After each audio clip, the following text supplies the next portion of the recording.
Good evening. Thank you so much for joining us. This is the main news on Camnet TV. Here are the top stories making headlines in our news tonight. 201 children among 2,199 killed in 2024 road accidents. Mob injures murder suspect, causes mayhem in CHIENGE. Government urged to leverage $11,000 copper boom. In international news, SA launches rescue mission for illegal miners trapped underground. And in sports news, TYSON retires from boxing again after loss to USYK. I will be back with the details shortly after this break. Get all the latest updates in court news only on Camnet TV. We take you and make you feel part of the court sessions through our in-depth coverage of the adjudication process. Get informed on those who have been arrested, delayed and denied the police bond or bail victims, persons taking plea, court adjournments, verdicts, and those administration issues in the judiciary.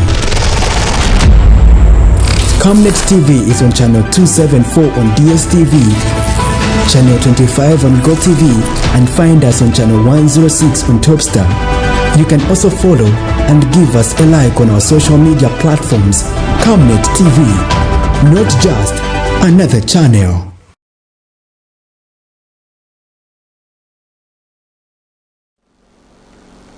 Thank you so much for staying with us with the news in detail. My name is Sylvia Zulu. Zambia recorded 35,731 road traffic accidents in 2024, with 201 children under 16 losing their lives. Zambia police spokesperson Ray Hamonga has revealed. Of the total casualties, 1,310 were children, with 123 boys and 78 girls among the fatalities. Fatal accidents rose to 1,804, resulting in 2,199 deaths, while serious accidents left 5,798 people seriously injured. Lusaka province topped the list with 19,180 accidents, followed by Copperbelt at 4,725. While Western Province recorded the least with 726 accidents. Mr. Hamonga observed a decline in overall accidents compared to 2023, but highlighted a rise in fatal incidents and fatalities. He also reported a significant increase in revenue from fines, totaling 74 million kwacha in 2024 compared to 58 million kwacha in 2023. A total of 35,731 road traffic accidents were reported across the country during the year. Out of these, 1,804 were fatal accidents, resulting in the deaths of 2,199 individuals. Additionally, 3,450 serious accidents were recorded, leading to 5,798 persons being seriously injured, while 7,511 slight accidents resulted in 10,123 minor injuries. The remaining 22,966 were damage-only accidents. Lusaka province recorded the highest number of road traffic accidents with 19,180, followed by Copperbelt with 4,725, and Central province with 3,182 accidents. In comparison to 2023, when 6,755 road traffic accidents were recorded, 2024 saw a decrease of 1,024 accidents. The reduction in road traffic accidents in 2024 can be attributed to deliberate measures implemented by the Zambia Police Service, including intensified patrols in accident-prone areas and during public holidays, and as well as traditional gatherings. While these efforts have contributed to the reduction, the Zambia Police Service remains committed to further reducing road traffic accidents. We thank all the stakeholders such as the Road Transport and Safety Agency and many others for their unwavering support in enhancing road safety and enforcement. We call upon all road users to adhere to traffic rules and regulations to ensure the safety of all road users. A murder suspect is battling for his life after a mob stormed Mununga police post in CHIENGE district, attacking officers and damaging public infrastructure. The chaos unfolded after news spread that Derek Mwale, accused of murdering his ex-wife Grace Kauma, was detained at the police station. Police spokesperson Ray Hamonga confirmed the mob forcibly removed Mwale from custody, subjecting him to severe violence. He says reinforcements from CHIENGE police station restored order and Mr. Mwale, critically injured, is under medical care. The police condemns the attack, urging citizens to uphold the rule of law and avoid acts of mob justice which undermine investigations and disrupt public safety. To inform the public of the tragic incident reported on the 13th of January 2025 at Mununga Police Post under CHIENGE Police Station. At around 09 hours, a female given Mumba, aged 40, of Chiseketi, Village Chief Mununga in CHIENGE District, reported her niece, Grace Kaoma, aged 44, of Kapapale Village, missing since 06 hours on the 12th of January 2025. While the family was searching, they received a call from Ms. Kaoma's former husband, Derek Mwale, stating that she was dead and buried near her family field. Upon receiving this alarming report, police rushed to the scene and confirmed the incident. The deceased was found buried in a bush with a hole discovered nearby. A physical inspection revealed injuries including bleeding from the mouth and the nose, bruises on her right hand, and a swollen face, suggesting she had been assaulted by an unknown object. Brief facts reveal that Grace Kaoma had been receiving threats from her former husband, Derek Mwale, following their divorce. Police investigations led to the apprehension of the suspect around 23 hours yesterday, the 13th of January 2025, and was detained at Mununga Police Post. Regrettably, today, the 14th of January 2025, at approximately 05 hours, a mob gathered at Mununga Police Post upon learning of the suspect's detention. The mob attacked the officers on duty, broke into the cells, and extensively damaged the police post. They forcibly removed the suspect and subjected him to severe mob violence, leaving him with deep cuts on the head. The situation was brought under control with reinforcement from CHIENGE police station. The injured suspect was rushed to a nearby clinic where he is currently admitted in unstable condition. Two suspected criminals have been fatally shot during an exchange of gunfire with police after robbing a younger driver of his vehicle in Lusaka's Matero area earlier today.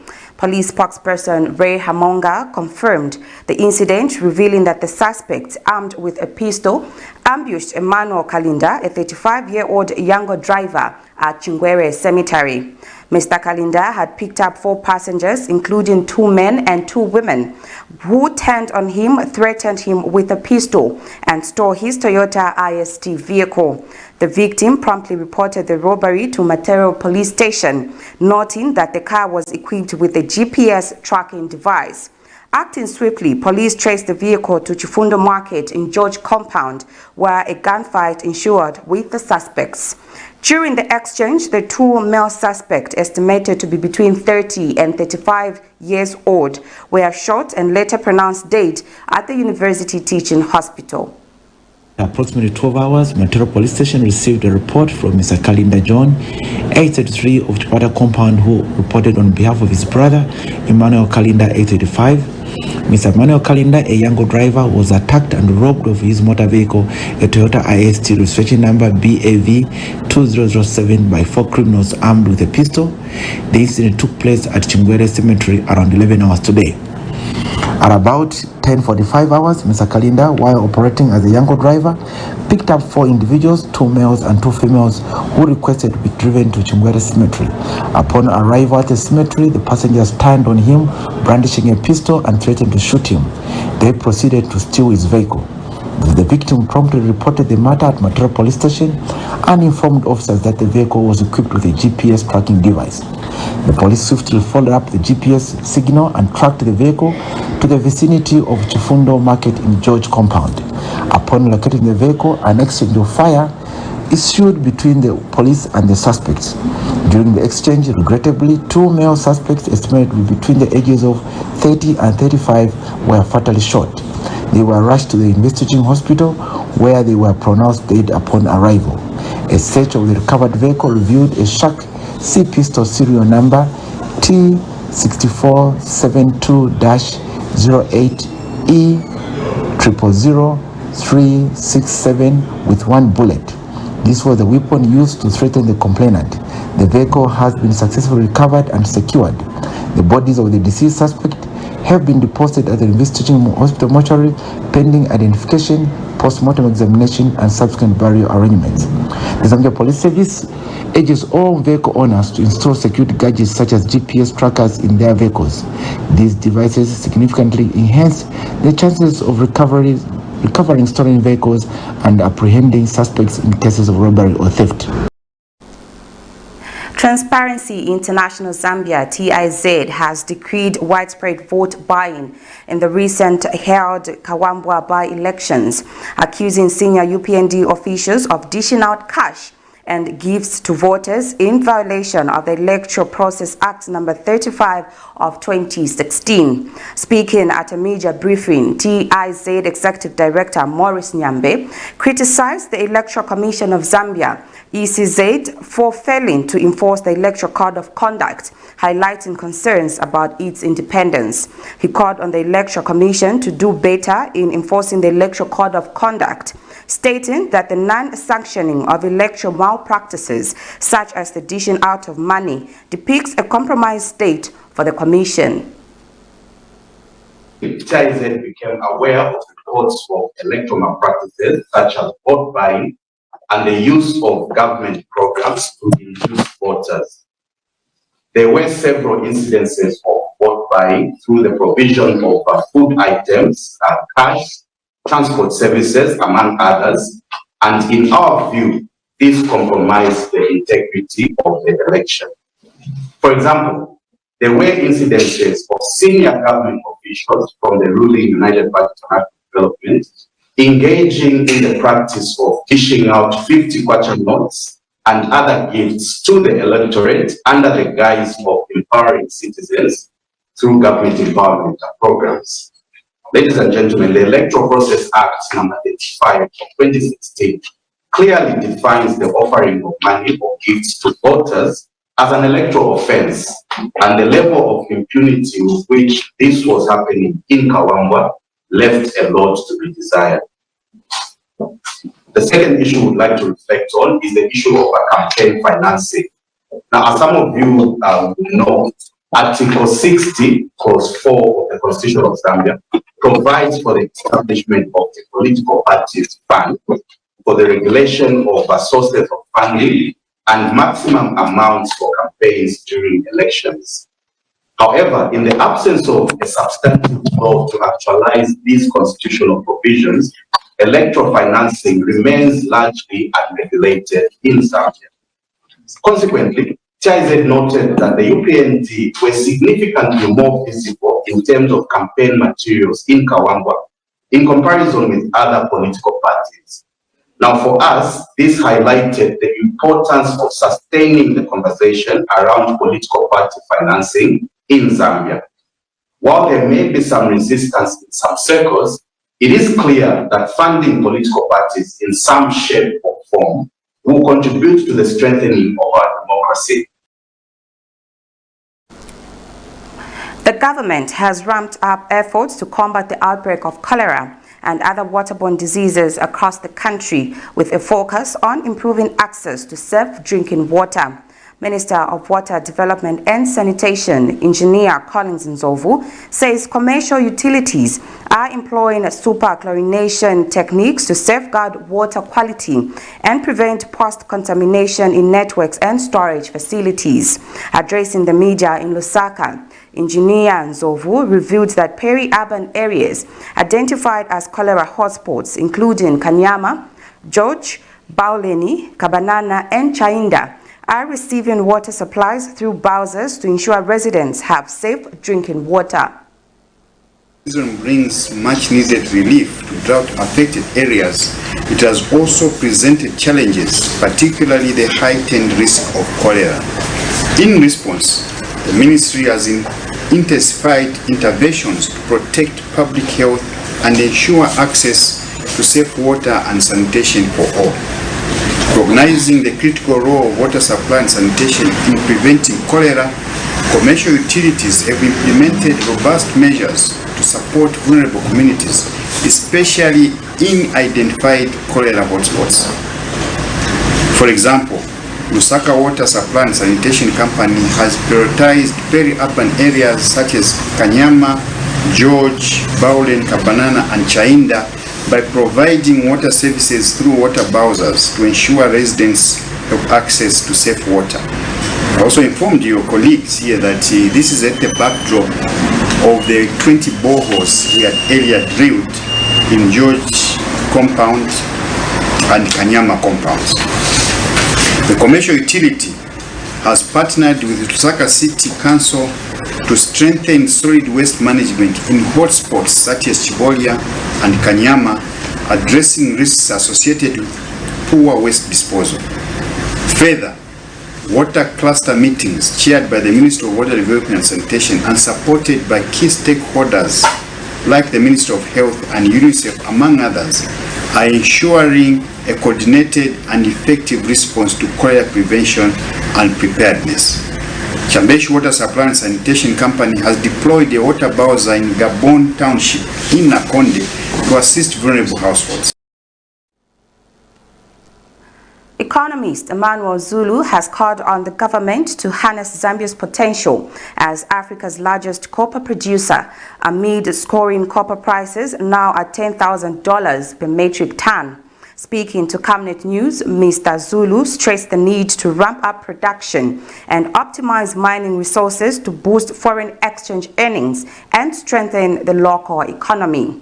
He noted that such efforts could significantly boost the country's foreign exchange earnings, providing substantial benefits to the local economy if the country positions itself to utilize the mining sector.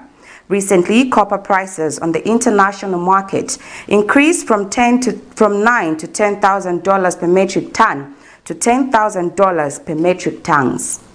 The prices are projected to continue on the high, so we need to see more output in the mining sector, and also the government should continue weighing investors because we still have land that is unexplored. So once we finish with the geological mapping, I think we should see more investors coming through in the mining sector. So this is an opportunity that can also help Zambia grow its forex earnings. And we hope that the systems will be in place to ensure that we are able to track revenue that is coming from mining activities and spread the wealth I think to the country. So I think this is to the advantage of the country, and we hope that even other minerals that are called critical minerals will see the prices also surging, and mining in these critical minerals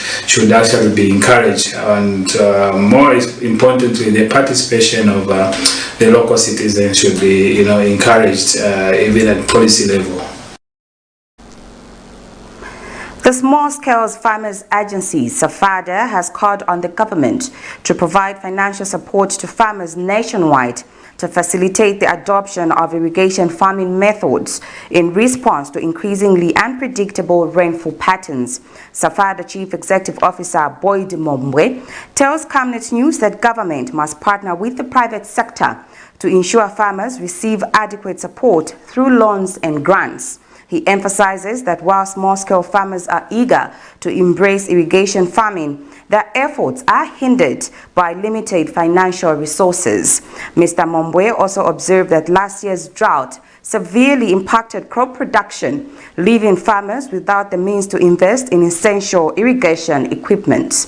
Last year, Zambia was hit by a severe drought which saw the country's food security threatened and farmers' livelihoods shaken. Most of our farmers depend on their activity, farming. So for the past few years, government have been talking about irrigation farming. Due to this current situation that we have, we are facing climate change, and I think all of us know that climate change is here to stay. So it is affecting farming. and agriculture at large. So in particular farming, farmers are not able to produce enough for the country.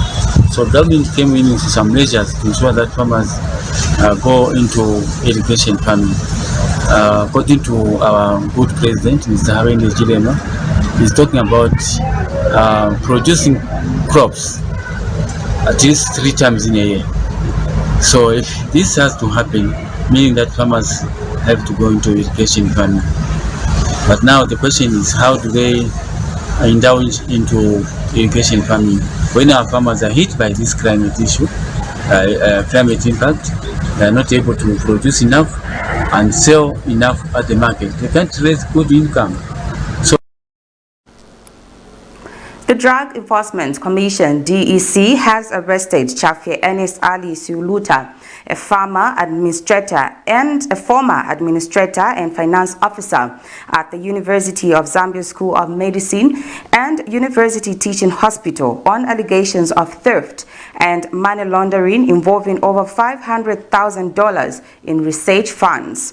DEC spokesperson Alan Tamba revealed that Siuluta, aged 49, is accused of orchestrating fraudulent transactions between January 2018 and March 2022. The funds sourced from the U.S. National Institute of Health, NIH, to support medical research projects were allegedly diverted into his personal bank accounts through fraudulent check payments raised from institutional research accounts. Further investigations led to the seizure of 3 properties in Lusaka's Minwood Ibex area suspected to be proceeds of crime. Arrest follows overwhelming findings of an investigation into allegations of fraudulent activities orchestrated by Mr. Chafie and other persons unknown. The said activities involved unauthorized financial transactions initiated by Mr. Siuluta, transactions involving funds paid out to individuals who were not employed to work on research study projects at the University of Zambia School of Medicine and the University Teaching Hospital, where Mr. Siuluta used to work as an administrator and finance officer on research study projects. The fraudulent transactions were against research study funds provided through the general support of the United States of America National Institute of Health, funds which were disbursed through the University of Nebraska's Lincoln School of Biological Sciences. Particulars of the offenses are that Chafie Ernest Ali Siuluta, jointly and whilst acting together with other persons unknown, on dates unknown but between 1st January 2018 and 31st March 2022 in Lusaka district in the Lusaka province in the Republic of Zambia, did steal money amounting to 557,652 United States dollars by fraudulently raising check payments from institutional research study accounts in the names of known individuals. The known individuals later handed over the money to Siuluta, while part of the money was deposited into Siuluta's personal bank accounts domiciled at various banks. The payments were raised purporting to be settlements of obligations for various goods and services delivered and rendered to the University of Zambia School of Medicine in respect of the University Teaching Hospital research projects when in fact not. Lusaka Magistrate George Njovu has ruled that the case of the Kaumba brothers, accused of insulting President Hakainde Hichilema online, be transferred to the Kalulushi Magistrate Court. Delivering his ruling, Magistrate Njovu agreed with the defense argument that the alleged offense and arrest both occurred in Kalulushi, making it the appropriate jurisdiction for the trial. He dismissed the state's assertion that the nature of the offense committed online allowed for nationwide jurisdiction, while noting that some cases may warrant trial where the effects are felt. He determined that this matter should be heard in Kalulushi, where the alleged incident originated. The Kaumba brothers, Ernest, 22, and Elijah, 26, were arrested on October 3, 2024 for allegedly using insulting language against President Hichilema on social media between August and September of the same year. Magistrate Njovu's ruling now sets the stage for proceedings to resume in Kalulushi. The ownership over City of Lusaka Football Club 1970 has escalated with new legal maneuvers at the Lusaka High Court. Christopher Chilongo, suing as Secretary General of the club, is opposing a motion by Cavmont FMO Corporation Limited and Foley Limited to stay execution of a December 9 judgment pending an appeal. The defendants argue the judgment, which directed a 10% restitution payment, should be hooted to preserve the status quo while they pursue their case in the Court of Appeal. They claim their appeal has strong prospects of success, citing alleged errors by the Lusaka High Court judge, including failure to address the plaintiff's lack of legal standing and misidentification of the entities involved. However, Chilongo's affidavit argues the appeal lacks merit and is merely a tactic to delay the enforcement of the judgment. He also contends that withholding the ruling will further prejudice the club, which has been denied use of its land and property since 2018. We now take a set of commercials. I will be back with the rest of the news. Keep watching. Get all the latest updates in court news only on Camnet TV. We take you and make you feel part of the court sessions through our in-depth coverage of the adjudication process. Get informed on those who have been arrested, delayed and denied the police bond or bail, persons taking plea, court adjournments, verdicts, and those administration issues in the judiciary. Camnet TV is on channel 274 on DSTV, channel 25 on GOVT, and find us on channel 106 on Topstar.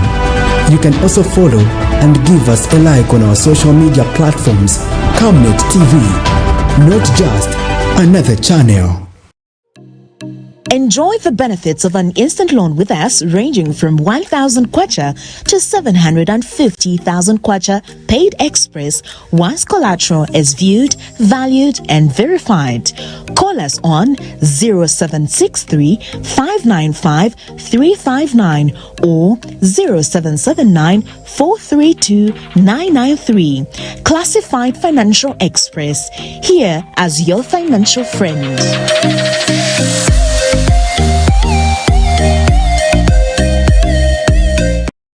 Are you looking for a reliable and efficient courier company with international standards? Then let UBZ Courier, your trusted partner in swift and secure deliveries, be your ultimate choice. Whether it's a small package or a hefty consignment, UBZ Courier handles it all, locally and internationally. Our modern call center ensures personalized attention for every client. For seamless deliveries within Zambia and beyond, trust UBZ Courier. Call us now on +260 763 062 680 or visit us at plot number 15 Mwapona Road, Woodlands, Lusaka, Zambia. UBZ Courier, a world-class brand that can be trusted. Potatoes, the unsung heroes of flavor. From crispy chips to creamy mash, potatoes are the versatile superstars of your kitchen. Grown with love by our dedicated workforce drawn from around the community of Palavana. Savenda Farm's commitment is to see to it that we have potatoes that are grown right, healthy, big and tasty. For that quick fix or big celebration or that meal that brings family together, top chefs rely on the Savenda potato to create culinary masterpieces. And for others, it's that icebreaker to a delightful conversation. So, embrace the magic of Savenda potatoes. They're not just a side dish, they're the heart and soul of your kitchen. Savenda, save nations, develop Africa. Every Monday to Thursday afternoon, join us for the Lunchtime Cafe. We get to bring to you emerging stories making the headlines, midday news, and we remind you of what political leaders and governance actors said back in the days. In Forgotten Stories, we emphasize to you the importance of eating healthy foods and leading healthy lifestyles on the Nutrition Corner. Get the latest updates in sports and critical interviews. Because we value your contribution to national matters, we accord you an opportunity to share your perspectives during the viewers' reactions. The Camnet TV Lunchtime Cafe is an all-inclusive buffet. Camnet TV, not just another channel.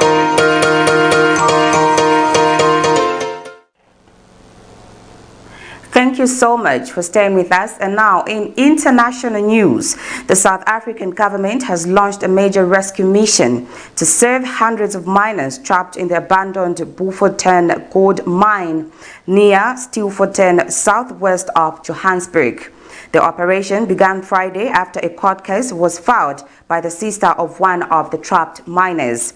This followed the discovery of letters from miners who surfaced earlier detailing harrowing conditions underground.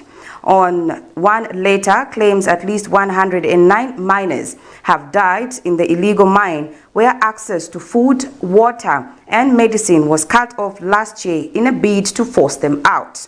Authorities are under pressure to tackle this growing crisis while addressing safety and humanitarian concerns. Here's a roundup of international news.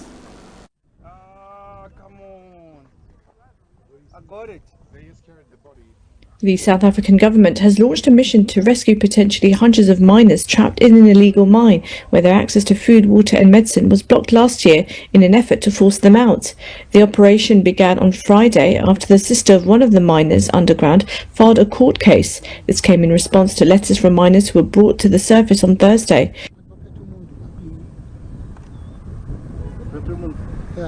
One of the letters claims that at least 109 people have already died at the Beauforton gold mine located near Stilfontein, about 100 miles southwest of Johannesburg. I think the second chance is the best one. Illegal mining has been on the rise in South Africa in recent years as many industrial mines have been depleted. Analysts estimated that around 30,000 Zama miners are working in abandoned mines, producing up to 10% of the country's gold output.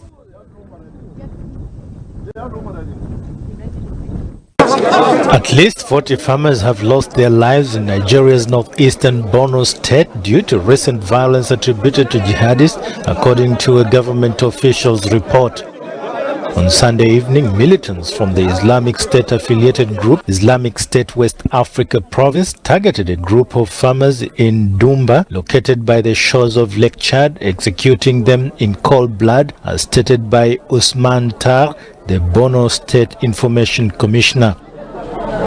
The assault is believed to have been orchestrated by extremists linked to Boko Haram and its splinter faction that pledges allegiance to the Islamic State, according to Borno State Governor Babagana Umara Zulum. Boko Haram's Nigeria's indigenous jihadist group began its insurgency in 2009, opposing Western education and seeking to impose radical interpretation of the Islamic law. The city of Uvira in South Kivu in DRC is facing an unprecedented humanitarian crisis as waters from Lake Tanganyika continue to rise, causing significant damage. Over 3,000 homes have been flooded and more than 36,000 people have been displaced. The situation is worsening months after the initial flooding began. People are animals that hide in the water during the day and they come out at night. We are in danger because with the rising waters, when a hippo comes out and faces a human, it can hurt or even tear them apart. Our lives are at risk due to these animals. We can no longer cultivate our crops. They destroy everything. The situation has severely impacted residents who have been forced to flee their homes and take refuge in precarious conditions, often staying with other families. The rising waters, which show no sign of returning to normal levels, continue to flood much of the affected neighborhoods. The population in Kalungwe and Kamba Makobola in the Bavira chiefdom is complaining about the destruction of their crops by these hippos, which are fully protected animals in DR Congo. They farm along Lake Tanganyika, growing cassava and sweet potatoes, but these hippos come out and destroy their fields. The mayor of Uvira, Kiza Muhato, acknowledged the severity of the situation, noting that Lake Tanganyika has retreated since 1964, but has now reclaimed its shores after 60 years. Since 1964, Lake Tanganyika has receded by about 150 meters, but strangely, between the year 2023 and 2024, The lake has reclaimed its shores, and all these areas, which were once plots of land, are now submerged, including all these homes. Toutes ces maisons ont été englouties. The city center and the entire neighborhoods of Uvira are still submerged, and the reconstruction of these areas remains a daunting challenge. The mass displacement of people, loss of property, and the harsh living conditions are a testament to the extensive damage caused by these phenomena.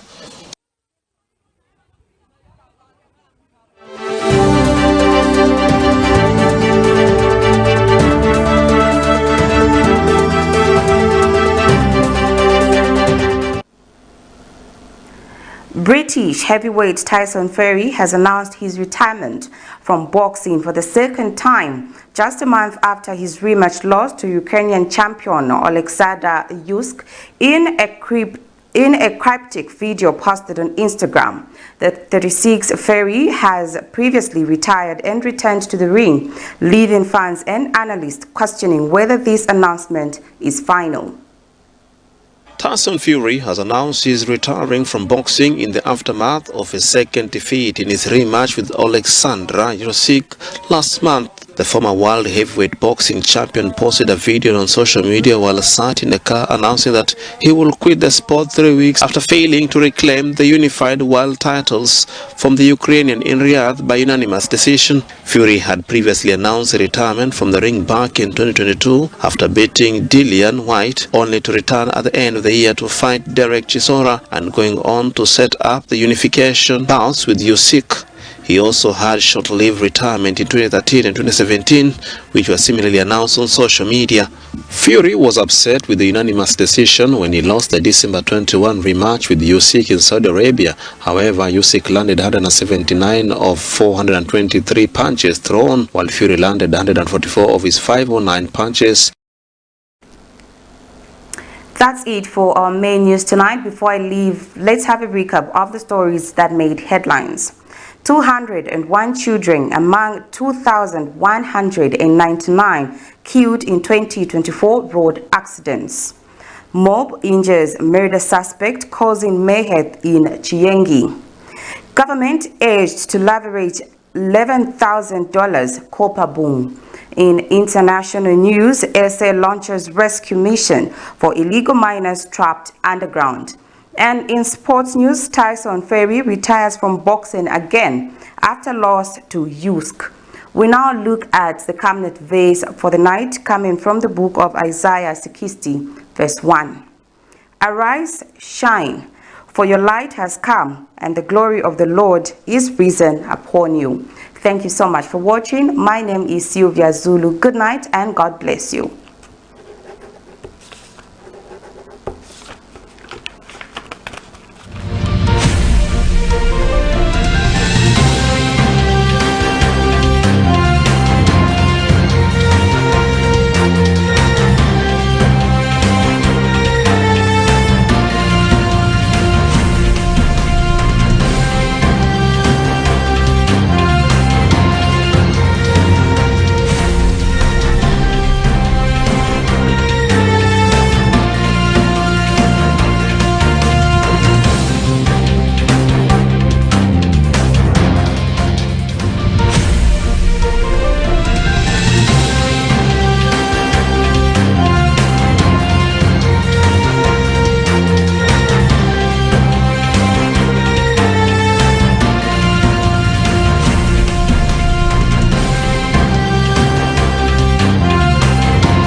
Get all the latest updates in court news only on Camnet TV.